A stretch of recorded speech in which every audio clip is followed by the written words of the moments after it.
이번에도 제가 이렇게 나가보니까 우리나라 도로가 참 잘 닦였다, 그런 생각을 해봤습니다.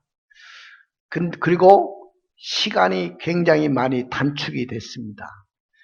왜 이렇게 시간이 많이 단축되고 그랬는가 보니까 도로 사정도 좋아졌지만은 많은 산들을 전부 다 터널을 닦아서 터널을 통과하게 만들어 놨어요. 그러다 보니까 많은 시간이 단축이 됩니다. 그런데 우리가 차를 타고 이 터널을 지나갈 때 겁을 내 가지고 떠는 사람이 있습니까? 핸들을 잡고 덜덜덜덜 떠면서 아이고 이거 어떡하나, 그렇게 하는 운전수를 봤습니까? 그런 드라이브는 없습니다. 여러분들, 우리가 버스를 타고 가든지 아니면 자기가 자가용을 직접 운전하고 가든지 터널을 통해서 갈 때 사람들은 두려워하지 않습니다. 그럼 왜 두려워하지 않습니까? 내가 그 터널을 들어올 때는 입구가 있듯이 반드시 출구가 있다는 것을 알고 있기 때문에 그렇습니다.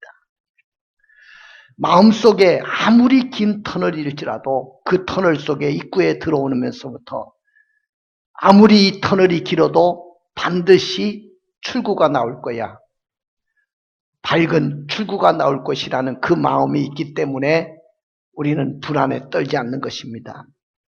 여러분들, 인생 가운데도 많은 터널이 있어요. 우리 인생에 젊은 터널이 있든지 아니면은 긴 터널이 있든지 겁내지 마시길 바랍니다. 왜냐하면 들어가는 데가 있으면, 입구가 있으면 반드시 나오는 출구가 있기 때문에 그렇습니다. 만약에 들어가기만 하고 나오지 않는다면 그런 것은 바로 인생의 터널 속에는 아무것도 없다는 거예요. 들어가면 나간다는 거예요. 오늘 터널을 두려워 떠는 사람이 없는 것이 우리는 출구가 있다는 것을 알고 있기 때문에 그렇습니다. 한번 여러분들 저를 따라해 보시길 바랍니다. 나는 모든 터널을 두려워하지 않습니다. 왜냐하면 출구가 있기 때문입니다. 그렇습니다. 어떤 터널을 만나도 내가 두려워하지 않는 것은 반드시 출구가 있기 때문에 그렇습니다. 내가 나올 수 있는 출구가 있기 때문에 그렇습니다. 여러분들도 어려움을 당하면 출구를 바라보면서 출구를 통해서 바깥으로 나오면 되는 것입니다. 자, 주님께서 우리에게 놀라운 은총의 말씀을 우리에게 주셨어요. 너는 두려워하지 말라. 내가 너를 구속하였고 내가 너를 지명하여 불렀나니 너는 내 것이라. 내가 물 가운데 지날 때에 내가 너와 함께 할 것이라. 강을 건널 때 물이 너를 침몰하지 못할 것이며 네가 불 가운데 지날 때도 타지 아니할 것이요 불꽃이 너를 사르지 아니할 것이라고 분명히 말씀을 했습니다. 그렇기 때문에 우리가 고난 중에도 하나님께서 우리와 함께 하시기 때문에 두려워할 필요가 없다는 거예요. 참 멋있는 하나님이시죠?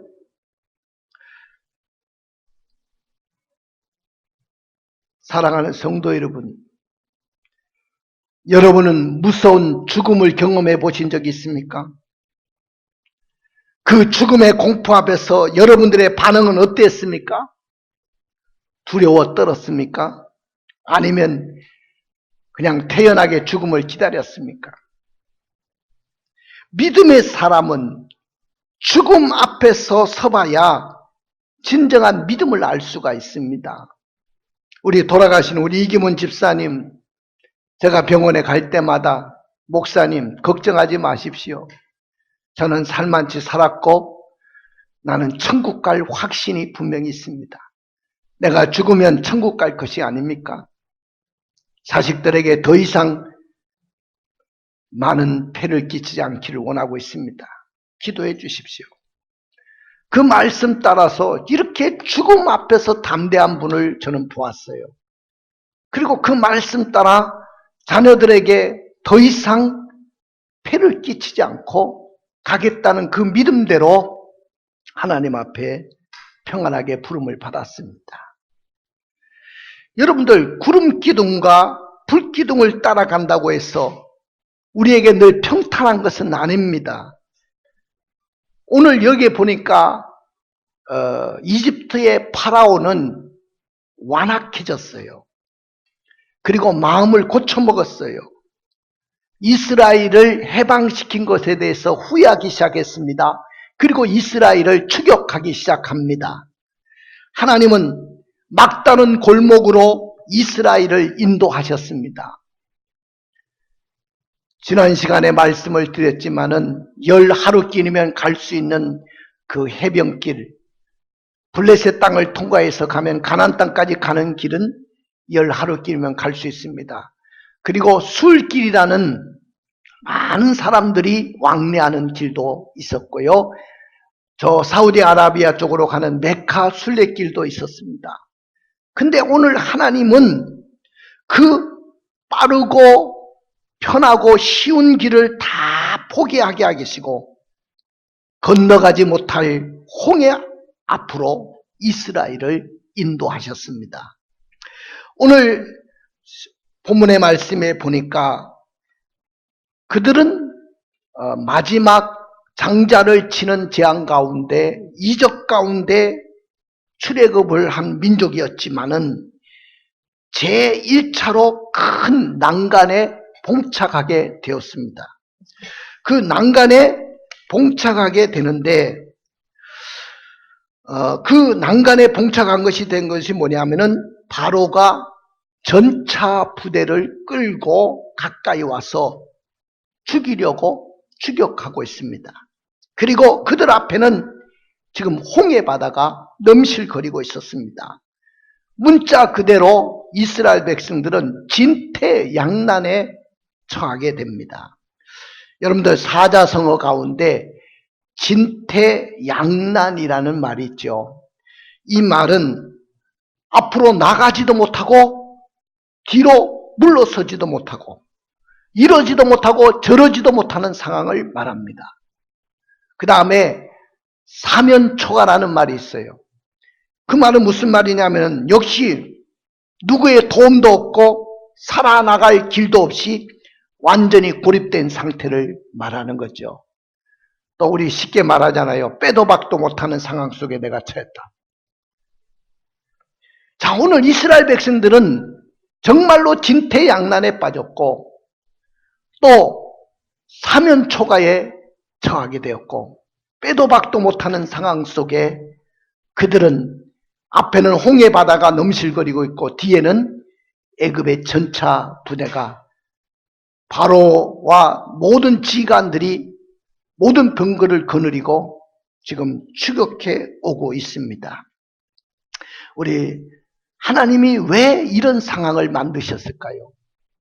왜 이스라엘 백성들이 이런 상황에 놓이게 됐을까요? 우리 성경을 한번 읽어볼까요? 4절을 읽어주시겠습니까? 내가 바로의 마음을 완악하게 한즉 바로가 그들의 뒤를 따르리니 내가 그와 그의 온 군대로 말미암아 영광을 얻어 애굽 사람들이 나를 여호와인 줄 알게 하리라 하시매 무리가 그대로 행하니라. 여러분들, 하나님은 자신의 힘을 의지하는 이집트를 완전히 꺾어버릴 계획을 하고 있었어요. 더 이상의 추격도 더 이상의 미련도 없이 여호와 하나님을 두려워하도록 만들고 싶으셨습니다. 그리고 이스라엘 백성들은 더 이상 홍해를 건넌 후에는 이집트에 대한 미련을 버리고 그의 목적지인 가나안을 향해서 가게 하기 위함이었어요. 오늘 기쁘신 이 하나님의 뜻을 알 리가 없는 이스라엘 백성들은 지금 뒤에서 몰려오는 이집트 군사를 보면서 두려워서 떨고 무서워했습니다. 그리고 모세를 원망하기 시작합니다. 여러분들, 사람들은 여러분들의 앞길에 무슨 일이 일어날지 모르기 때문에 원망을 하는 거예요. 그리고 두려워하는 것입니다. 우리가 하나님만 절대적으로 의뢰하고 그 당당한 믿음만 가지고 있다고 한다면 우리는 어떤 환난이 와도, 어떤 어려움이 와도, 어떤 난간에 내가 처하게 될지라도 반드시 승리하게 될 줄로 믿습니다. 자, 오늘 그 상황 속에서 오늘 모세는 우리에게 뭐라고 말씀하는가를 볼까요? 13절을 읽어볼까요? 모세가 백성에게 이르되 너희는 두려워하지 말고 가만히 서서 여호와께서 오늘 너희를 위하여 행하시는 구원을 보라. 너희가 오늘 본 애굽 사람을 영원히 다시 보지 못하리라. 할렐루야. 자, 그런데 이스라엘 백성들은 지금 바로의 군대와 철저하게 대항을 하든지 아니면 홍해 바닷물에 뛰어들든지 해야 하는 죽음의 위기 앞에서 보여준 이스라엘 백성들은 정말로 실망에 가까운 믿음밖에 없었습니다. 오늘 여러분들도 정말로 어려운 상황 속에서 내가 어떤 믿음의 모습을 갖고 있는지 나의 믿음을 한번 체크해 보시고, 우리가 위기 앞에서 무너질 만큼 위험하진 않은지 나의 믿음을 한번 점검해 보시기를 바랍니다. 그리고 오늘 영적으로 바울은 고린도전서에 보니까 홍해를 건너는 그 장면을 세례받는 행위로 말씀하고 있습니다. 자, 고린도전서 10장 1절부터 2절을 읽어보실까요?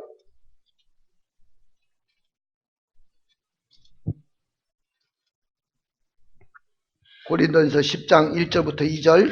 형제들아, 나는 너희가 알지 못하기를 원하지 아니하노니 우리 조상들이 다 구름 아래에 있고 바다 가운데로 지나며 모세에게 속하여 다 구름과 바다에서 세례를 받고. 자, 보십시오. 오늘 이스라엘 백성들이 홍해를 건넌 사건은 바로 우리가 예수 믿고 십자가의 피로 구원받은 다음에 신앙을 고백하고 세례를 받는 것과 같습니다. 세례라는 것은 나의 옛날 예수 믿기 전에 옛사람은 예수님과 함께 죽고 다시 예수의 십자가로 구원받은 우리는 예수와 함께 다시 사는 것을 말합니다. 그러니까 오늘 6월절 어린 양의 피로 구원받은 그 이스라엘 백성들은 홍해의 세례를 거쳐서 구원을 받는 것입니다. 이스라엘은 이제는 홍해를 건너므로 애굽에서 살던 옛사람은 다 죽어버린 거예요. 그리고 새로운 백성으로 다시 살아나는 것을 말합니다. 지금은 광야로 나오지만 후에는 반드시 온전한 천국으로 입성하게 될 것입니다. 그들이 가나안 땅에 입성한 것처럼 오늘날 우리들은 천국으로 입성하게 될 것입니다. 할렐루야. 근데 이집트의 파로 앞에 행하여진 10가지 재앙 속에서 하나님이 철저하게 이집트 사람들과 자신들을 구별하시는 그 구원을 경험한 사람들이었지만은 왜 그들은 홍해바다 앞에서 믿음이 없이 두려워하고 왜 하나님을 향해서 원망하고 있는 것입니까? 우리는 그것이 알고 싶습니다. 우리가 인생을 살다 보면 때로는 진퇴양난의 상황에 또 사면초가의 상황에 빼도 박도 못하는 상황 속에 그 환난을 만나고 난간을 만나게 됩니다. 어떤 사람은 물질적인 문제 앞에 큰 난간을 당하는 사람도 있고 어떤 사람은 질병 때문에 큰 난간에 봉착하기도 하고 어떤 분은 부모의 문제, 자녀의 문제 때문에 이런 난간에 처하기도 합니다.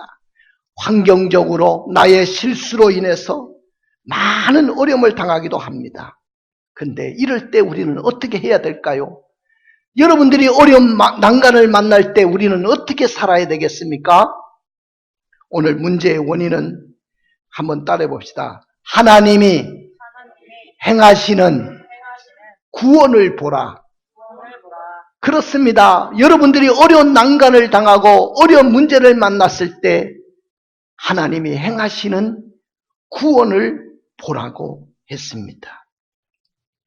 오늘 제가 영상을 하나 보여줄 것입니다. 한번 볼까요? 한번 보여주세요. 자, 여러분들 지금 이스라엘 백성들이, 자, 요거 카메라로 한번 비춰주세요. 오늘 이스라엘 백성들이 홍해 바다 앞에 와 있습니다. 지금 중앙에 동그라미 친 부분이 바로 이스라엘 백성들이 건넜던 홍해 바다입니다. 자, 고센 땅에서 출발해서 홍해를 건너야 저 신광야 쪽으로, 시내산 쪽으로 가게 되는 거죠. 근데 오늘 하나님이 그렇게 말씀합니다. 너희는 두려워하지 말고 가만히 있어서 여호와께서 오늘 너희를 위하여 행하시는 구원을 보라. 너희가 오늘 본 애굽 사람을 영원히 다시 보지 아니하리라. 여호와께서 너희를 위하여 싸우시리니 너희는 가만히 있을지니라. 또 그 다음에 띄워주세요. 그 다음에 띄워주세요. 자, 오늘 모세가 홍해 바다를 향해서 지팡이를 가리켰을 때 홍해 바다가 갈라지기 시작합니다. 자, 또 띄워주세요. 이게 바로 홍해 바다입니다. 오늘 이 홍해 바다 가운데 바로의 병거와 그의 군대를 바다에 던지셔서 오늘 그들이 홍해에 다 잠기고 말았습니다. 여러분들 이런 홍해를 만났을 때 하나님이 행하시는 구원을 보시기를 바랍니다. 오늘 이스라엘 백성들이 왜 믿음이 없이 두려워 떨고 원망하고 있습니까? 첫째는 죽음의 순간을 맞이했기 때문에 그렇습니다. 우리 한번 읽어주실래요? 6절, 7절을 읽어주세요. 바로가 곧 그의 병거를 갖추고 그의 백성을 데리고 갈새 선발된 병거 600대와 애굽의 모든 병거를 동원하니 지휘관들이 다 거느렸더라. 자, 이스라엘 백성들이 이 홍해 앞에 장막을 딱 쳤는데 애굽의 군대가 바로가 거느린, 또 많은 지휘관들이 거느린 이 병거가, 특별히 선발된 병거가 600승이고 모든 병거를 다 동원했어요. 거의 군대를 다 동원했다고 보면 됩니다. 자, 그들에게 다가오는 것을 보면서 몹시 그들은 두려워하고 떨었던 거죠. 인간의 눈으로 볼 때 그들의 처지는 아주 불행한 처지에 있었기 때문에, 여러분들 보십시오. 동편으로는 홍해 바다가 있고 남쪽과 서쪽으로는 높은 산들이 있고, 그리고 뒤에는 애국 군대가 가로막혀 있는 데다가 그들 자신들을 바라볼 때 그들은 아무런 무장도 되어 있지 않고 내적으로는 싸움에 승리할 준비된 태세도 갖추지 못한 상태였습니다. 이러다가 우리가 죽는 거 아니냐. 자, 이제는 애국 군대와 싸워서 대항을 하든지 아니면 홍해 바닷물에 뛰어들든지 둘 중에 하나를 해야 되는 거죠. 진퇴양난 사면초가에 처하게 된 겁니다. 결국 그들은 두려워하고 원망할 수밖에 없었던 겁니다. 자, 두 번째는 바로의 마음이 완악해져 있었기 때문에 오늘 이스라엘 백성들은 두려워하고 떨었던 겁니다. 자, 우리 한번 읽어볼까요? 자, 먼저 5절을 읽어주세요. 그 백성이 도망한 사실이 애굽 왕에게 알려짐에 바로와 그의 신하들이 그 백성에 대하여 마음이 변하여 이르되 우리가 어찌 이같이 하여 이스라엘을 우리를 섬김에서 놓아 보내었는가 하고, 예, 그리고 8절도 한번 읽어주시겠습니까? 여호와께서 애굽 왕 바로의 마음을 완악하게 하셨으므로 그가 이스라엘 자손의 뒤를 따르니 이스라엘 자손이 담대히 나갔음이라. 오늘 여기에 보니까 4절, 8절 그리고 17절에 보니까 바로의 마음이 완악해져 있다 그랬어요. 그래가지고 이스라엘 백성들을 쫓게 됩니다. 자, 여러분들 가만히 보면 하나님이 원인 제공자처럼 보여지죠. 하나님이 바로의 마음을 완악하게 했기 때문에 이 모든 원인은 하나님께 있는 것처럼 보여집니다. 그러나 그렇지 않습니다. 완악한 대로 그대로 하나님이 두었다는 거예요. 자, 오늘 이런 완악한 마음을 갖고 있는 바로를 바라볼 때 오늘 그들은 두려워하지 않을 수가 없었습니다. 그리고 세 번째는 모세 자신이 자신들을 이끌어내어 죽인다고 생각했어요. 자, 우리 11절을 읽어볼까요? 그들이 또 모세에게 이르되 애굽에 매장지가 없어서 당신이 우리를 이끌어내어 이 광야에서 죽게 하느냐? 어찌하여 당신이 우리를 애굽에서 이끌어내어 우리에게 이같이 하느냐? 여기에 보면 당신이 우리를 이끌어내었다는 말이 두 번이나 반복해서 사용하고 있거든요. 그러니까 본문을 자세히 관찰하면 애굽에 매장지가 없어서 이 광야에 우리를 이끌어내어 죽게 된 것이 바로 누구의 책임이냐? 바로 지도자인 모세의 책임이라고 생각한 겁니다. 그래서 모세를 향해서 원망하고 있었던 거죠. 지금 자신들에게 찾아온 이 죽음의 환경이 다 모세 때문에 왔다고 생각했어요. 당신이 우리를 이끌어내지 않았다면 우리가 이렇게 어려움을 당하지 않을 건데, 이곳에서 우리가 죽지는 않을 것인데, 그러면서 모세를 원망했습니다. 그러나 실제로 이끌어내신 분은 모세가 아니고 바로 하나님이셨습니다. 그러니까 그들이 원망하고 불평하는 것은 자신들을 애굽 땅 종되었던 곳에서 자신을 이끌어내 주신 하나님을 보지 못하고 사람인 모세만 원망하고 있는 거죠. 자, 우리가 문제 속에서 역사하시는 하나님을 믿지 못하면 항상 사람인 지도자만 원망하게 되는 거예요. 그 다음에 네 번째는 아직도 옛생활로 돌아가고픈 사람들이었기 때문에 그렇습니다. 12절을 읽어볼까요? 우리가 애굽에서 당신에게 이른 말이 이것이 아니냐 이르기를 우리를 내버려 두라. 우리가 애굽 사람을 섬길 것이라 하지 아니하더냐. 애굽 사람을 섬기는 것이 광야에서 죽는 것보다 낫겠노라. 자, 오늘 그들이 하는 말이 애굽에서 당신에게 이런 말이 이것이 아니냐. 우리를 좀 내버려 둬라. 왜 우리를 설득해서 우리를 광야로 이끌어내려고 하느냐. 우리는 애굽 사람을 섬긴다고 하지 않았느냐. 자, 오늘 절망에 빠진 그들의 상황을 보면서 자신들의 사태 진상을 몹시 과장하고 있는 거죠. 응? 우리는 안 가려고 했는데 당신이 우리에게 날마다 설득했기 때문에 우리는 그 설득을 당해가지고 이곳에 와서 이렇게 죽게 됐다는 거죠. 오늘 여러분들, 오늘날 세상 사람들의 모습이 다 그렇습니다. 세상 재미에 한번 빠지게 되면 세상이 그렇게 좋을 수가 없어요. 여러분들, 우리가 세상 속에 한번 들어가 보세요. 세상의 재미 속에 한번 빠져 들어가 보세요. 얼마나 세상이 나를 기다리고 있는 것들이 많습니까? 무슨 일이든지 취미 정도로는 얼마든지 할 수가 있어요. 그런데 그것에 빠지기 시작하면 우리는 헤어나지 못하는 거예요.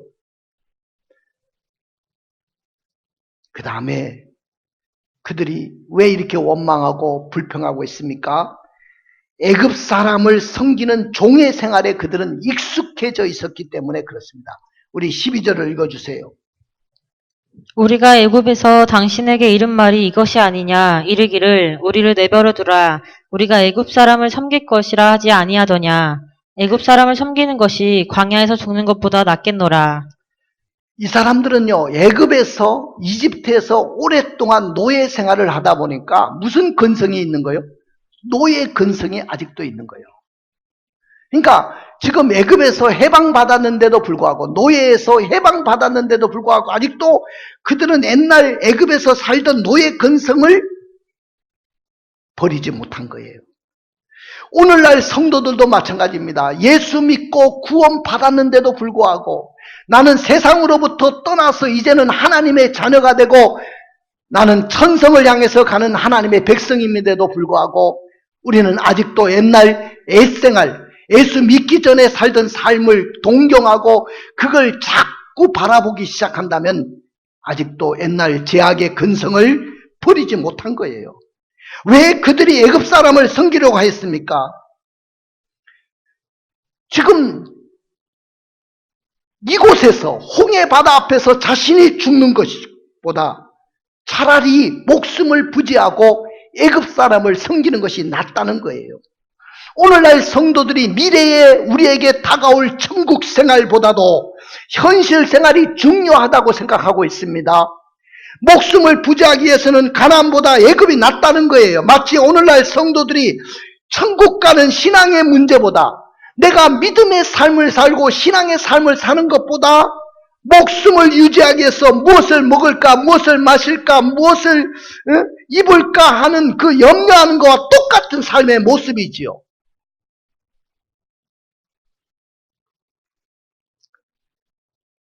여섯 번째는 이 사람들은 변화를 싫어하는 사람들입니다. 애굽 사람을 섬기는 것이 광야에서 죽는 것보다 낫겠노라. 12절에 그렇게 말했어요. 오랜 애굽 사람 밑에서 살다가 보니까 나는 변하기 싫다는 거예요. 여러분들, 우리가 예수 믿으면서도 현대인들에게도 보면은 변화를 싫어합니다. 특별히 교회도 계속 변화돼야 되거든요. 사회가 바뀌고 사회도 변하는데 교회가 바뀌지 않으면 되겠습니까? 옛날 50년 전에, 70년 전에, 100년 전에 그런 것을 자꾸 고집해서 되겠습니까? 믿음의 본질, 신앙의 본질, 말씀의 본질은 변할 수가 없는 거예요. 그러나 우리가 여러분들 이 시대에는 얼마든지 바꿔져야 됩니다. 근데 제일 안 바뀌는 사람이 누구냐? 오래 예수를 믿은 사람일수록 변화를 싫어하는 거죠. 오늘 두려워서 원망하는 사람들이 누굽니까? 한많은 이집트의 종살이를 청산한 사람들입니다. 두려워서 떨며 원망해서는 안 될 사람들이었습니다. 그리고 누구보다도 하나님을 의지하는 믿음을 가져야 될 백성들이었습니다. 그런데 이들이 어느 정도로 두려워했습니까? 마침내 울부짖기 시작합니다. 홍해 바다 앞에서 방성되고 가면서 그냥 땅을 치는 거예요. 그럼 왜 이런 현상이 일어났다고 생각합니까? 우리는 그것이 알고 싶습니다. 이미 이집트의 파라오가 이스라엘을 노예에서 해방한 것을 후회하면서 마음이 완악해졌어요. 그리고 모든 병거와 군대를 데리고 선발된 병거 600선과 애굽의 모든 병거를 동원하고 지휘관들이 거느리고 당장이라도 이스라엘을 쳐서 죽일 태세로 공격하고 있습니다. 그때 이스라엘 백성들은 하나님, 저희들은 이해가 되지 않는 것이 있습니다. 왜 빠르고 쉬운 길이 있는데 왜 우리를 이 홍해 바다 앞으로 인도하셨습니까? 우리가 홍해 바다에서 다 빠져 죽으라고 주님이 이걸로 인도하신 것입니까? 아니면 뒤에서 추격하는 애국 군대의 공격을 받아서 처참하게 죽으라는 말씀입니까? 이제 우리는 도가내든 지가 되었어요. 진퇴양난에 빠졌고 사명 초가에 빠졌고 빼도 박도 못하는 상황 속에 우리가 처해 있습니다. 우리를 살려주십시오. 이스라엘 백성들은 두려워하면서 하나님과 모세를 원망하고 있습니다. 여러분들, 그럼에도 불구하고 오늘 하나님은 이스라엘 백성들에게 행하시는 구원을 보라고 말씀하시는 거예요. 하나님은 이스라엘 백성들에게 하나님이 행하시는 구원을 보여주고 싶으셨고, 하나님은 자신의 힘을 의지하는 이집트를 완전히 꺾어버릴 계획을 세우고 계시는 것입니다. 더 이상 추격도 더 이상 미련도 없이 오직 여호와를 두려워하도록 만들기 위한 작전이었습니다. 그리고 이스라엘 백성들도 더 이상 홍해를 건넌 후에는 이집트에 대한 미련을 버리고 그들의 목적지인 가나안을 향해서 가게 하기 위함이었습니다. 하나님은 능력을 행하시는 하나님이시고 하나님은 구원하시는 하나님이십니다. 할렐루야. 그 하나님이 어떻게 행하셨는가요? 모세로 하여금 믿음으로 승리하게 하셨습니다. 하나님은 난간 속에서 모세에게 어떻게 하셨는가요? 신앙적인 통찰력을 가지게 하셨어요. 우리 13절을 읽어볼까요? 모세가 백성에게 이르되 너희는 두려워하지 말고 가만히 서서 여호와께서 오늘 너희를 위하여 행하시는 구원을 보라. 너희가 오늘 본 애굽 사람을 영원히 다시 보지 아니하리라. 이 모습이 바로 모세의 통찰력이에요. 지도자에게는 통찰력이 필요한 겁니다. 그럼 통찰력이라는 것이 뭐냐면 지금 현재 처한 난간을 바로 관찰하고 처리해 나갈 수 있는 신앙적인 안목과 지식을 의미하는 거예요. 이런 통찰력을 지니지 못한 이스라엘 백성들은 앞에 가로막힌 홍해바다만 보였고 뒤에서 따라오는 이집트의 추격병들만 보았던 거죠. 현재 머문 장소는 자신들의 매장지로 알고 있었고 불평과 실망을 쏟아내기 시작했습니다. 오늘 통찰력을 가진 모세는 하나님의 구원의 손길을 바라보았어요. 이집트의 패배를 바라보았고 이스라엘의 승리를 바라보았어요. 이스라엘이 승리하고 하나님께 영광 돌릴 계기를 보았습니다. 사랑하는 성도 여러분, 그렇습니다. 우리에게도 신앙적인 통찰력을 가져야 어떤 난간도 우리가 이길 수가 있습니다. 할렐루야! 우리에게 당하는 어떤 어려움도 우리가 막아낼 수 있는 것입니다. 그 다음에 하나님은 모세에게 긍정적인 믿음을 주셨어요. 우리 14절을 읽어볼까요?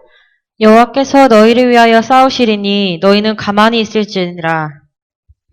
우리는 모세에게 긍정적인 신앙을 볼 수가 있어요. 여러분, 신앙에는 긍정적인 믿음이 있고 부정적인 믿음이 있습니다. 긍정적인 믿음은 적극적이고 진취적이고 낙관적입니다. 근데 부정적인 믿음은 어떤 믿음이냐면 소극적이고 후퇴적이고 비관적입니다. 긍정적인 믿음을 가진 모세를 보세요. 그 신앙과 믿음을 가지고 어려운 난간 앞에서도 두려워하지 않고 담대했어요. 원망 없이 하나님의 그 처분을 기다렸어요. 실망하지 않고 소망 중에 하나님의 구원과 승리를 확신했습니다. 또 세 번째는 모세에게 하나님은 인간적인 방법을 포기하고 하나님의 방법을 채택해서 난간을 극복해 나가도록 하셨어요. 만약에 진퇴양난 사면초가 그런 상황 속에 처했을 때 살겠다고 인간적인 방법을 낸다면 어떤 방법이겠어요? 다리를 건설하든지, 다 불가능한 일이지만은 비행기로 수송을 하든지, 아니면 이집트 지휘관들과 타협을 하든지 그래야 되지 않습니까? 근데 모세는 어떻게 했는가 볼까요? 15절 16절을 읽어보세요. 여호와께서 모세에게 이르시되 너는 어찌하여 내게 부르짖느냐. 이스라엘 자손에게 명령하여 앞으로 나아가게 하고 지팡이를 들고 손을 바다 위로 내밀어 그것이 갈라지게 하라. 이스라엘 자손이 바다 가운데서 마른 땅으로 행하리라. 오늘 인간적인 방법을 다 내려놓고 하나님의 방법을 채택하고 그 난간을 극복해 나갑니다. 앞으로 나가게 했습니다. 이스라엘 백성들을 일제히 홍해를 향하여 나가게 했습니다. 지팡이로 홍해를 갈라놓으셨습니다. 오늘 이스라엘 자손이 바다 가운데 마른 땅으로 행하게 되었어요. 한번 따라해 봅시다. 믿음은 하나님이 행하시는 구원을 보는 것입니다. 그렇습니다. 믿음은 죽음의 순간에도 두려워 떨지 않고 하나님이 행하시는 구원을 보는 거예요. 믿음은 진퇴양난과 사면초가 상황 속에서도 하나님을 원망하지 않고 하나님이 행하시는 구원을 보는 거예요. 믿음이라는 것은 모세처럼 신앙의 통찰력을 가지고 하나님이 행하시는 구원을 보는 것입니다. 믿음은 난간 가운데서도 긍정적인 믿음으로 하나님이 행하시는 구원을 보는 거예요. 믿음은요, 인간적인 방법을 포기하고 하나님의 방법을 채택해서 하나님이 행하시는 구원을 보는 거예요. 그러나 우리가 믿음으로 하나님이 행하시는 구원을 보지 못한다고 한다면 우리는 진퇴양난과 사면초가 속에서 홍해 바다에서 다 죽든지 살아남지 못할 것입니다. 우리도 어려운 환경과 어려운 문제 앞에서 다 망하고 말 것입니다. 그러므로 믿음은 하나님이 행하시는 구원을 보는 거예요. 이렇게 하나님이 행하시는 구원을 보는 자에게 바다가 말려져 가지고 하나님의 동풍을 밤새도록 불게 하셔서 바다를 말리시고 마른 땅으로 이스라엘 백성들이 걷게 만드셨고요. 원수인 파라오의 군대를 이집트 사람들을 다시 보지 못하도록 완전히 홍해 바다에 다 수장시켜 버렸습니다. 이집트에 대한 미련을 버리는 계기를 만들었어요. 우리도 요한계시록 15장에 보니까 유리바다를 넘어서 천국으로 인도하는 것을 묘사하고 있습니다. 사랑하는 성도 여러분, 사단은 우리 구원을 막으려고 끝까지 추격할 겁니다. 그러나 우리가 하나님 나라에 가까이 가기까지 계속 쫓아오는 바로의 군대처럼 마귀가 쫓아올지라도 우리는 예수 그리스도의 사랑은 우리를 끊을 수가 없기 때문에 우리를 유리바다를 넘어서 천국으로 인도함을 받을 것입니다. 가슴에 손을 얹어 보세요. 사랑하는 성도 여러분, 오늘 여러분들이 진퇴양난과 사면초가 같은 상황에 놓였을지라도 우리 결단하십시다. 두 가지만 결단하십시다. 말씀 위에 서서 두려워하지 않는 믿음을 갖기로 결단하십시오. 이스라엘 백성들은 당황했어요. 왜 당황했습니까? 믿음이 없었기 때문입니다. 그러나 예수님은 이렇게 말씀하셨어요. 이것을 너희에게 이름은 너희로 내 안에서 평안을 누리게 하려 함이니라. 세상에서 너희가 환난을 당하나 담대하라. 내가 세상을 이겼노라. 그 다음에 기도하며 성령으로 행하는 믿음을 갖기로 결단하십시오. 오늘 하나님이 불기둥과 구름기둥으로 이스라엘 앞에서 행하셨듯이 우리는 성령의 도심 속에서 승리할 수가 있습니다. 오늘 여러분들 기도 생활을 통해서 성령으로 행하는 믿음을 갖기를 주님의 이름으로 축원을 드립니다. 할렐루야.